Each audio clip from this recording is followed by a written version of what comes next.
चीन की परेशानी बढ़ाने वाली बहुत बड़ी खबर है ये। चीन द्वारा अमेरिकी सेंटर से डिलीट डेटा रिकवर कर लिया गया है।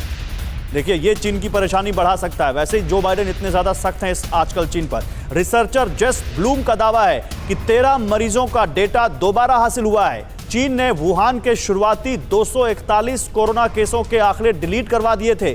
दुनिया के सामने एक्सपोज होने के डर से चीन ने यह डेटा डिलीट करवाया था, लेकिन 13 मरीजों का डेटा रिकवर हुआ है, यह दावा किया जा रहा है। और अगर ऐसा हुआ तो चीन पर, क्योंकि बहुत सारी उंगलियां उठी हैं कोरोना को लेकर कि कोरोना की उत्पत्ति चीन से तो हुई है, लेकिन चीन ने जानबूझकर किया है। ये चाइनीज वायरस है, चाइना का बनाया हुआ वायरस है।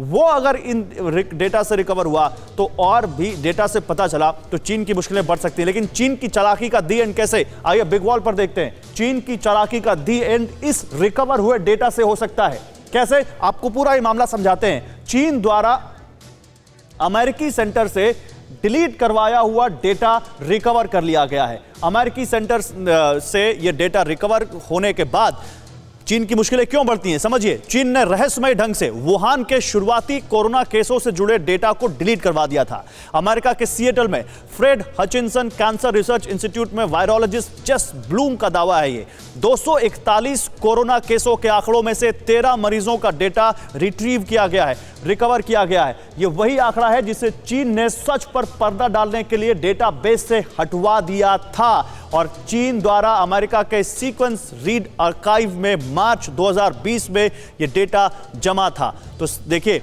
अब क्या यहां पर समझ में आता है, समझ में आता है कि अगर इस डेटा से यह पता चल गया कि चीन ने इसमें जानबूझकर कुछ किया है तो चीन की मुश्किलें कितनी बढ़ सकती हैं। क्योंकि ऑलरेडी अमेरिका के प्रेसिडेंट ने ये अपनी सुरक्षा एजेंसियों को कह रखा है कि आप ये जांच कीजिए और 90 दिन के अंदर मुझे रिपोर्ट दीजिए कि आखिर ये कैसे कोरोना आया दुनिया में। और जो चीन पर सवाल उठ रहे हैं, वुहान की जो लैब पर सवाल उठ रहे हैं, क्या इसमें कुछ सच्चाई है? कुमार, ये डेटा रिट्रीव चीन के लिए कितनी बड़ी मुश्किल साबित हो सकती है?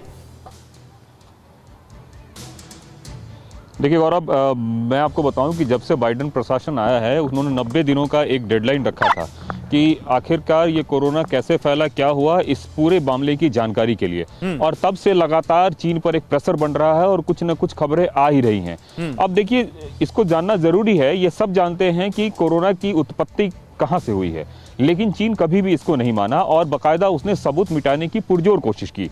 ऐसी स्थिति में जब डेटा रिट्रीव हो रहे हैं तो कम से कम उससे ये पता चल पाएगा कि जिस तरह का वेरिएंट और जिस तरह का वायरस का स्वरूप वुहान से निकला है, वो स्वरूप ही पूरे विश्व में खतरा बना है। और एक जानकारी बहुत जरूरी है जिसको कि चीन बार बार छुपाता रहा है। और अभी भी कई सारे वेरिएंट, अभी ग्वांझाओ और शेंजिन, कई सारे ऐसे इलाके हैं चीन में जहां पे कि नए वेरिएंट्स आए, उसके बारे में भी उसने जानकारी छुपाने की कोशिश की है।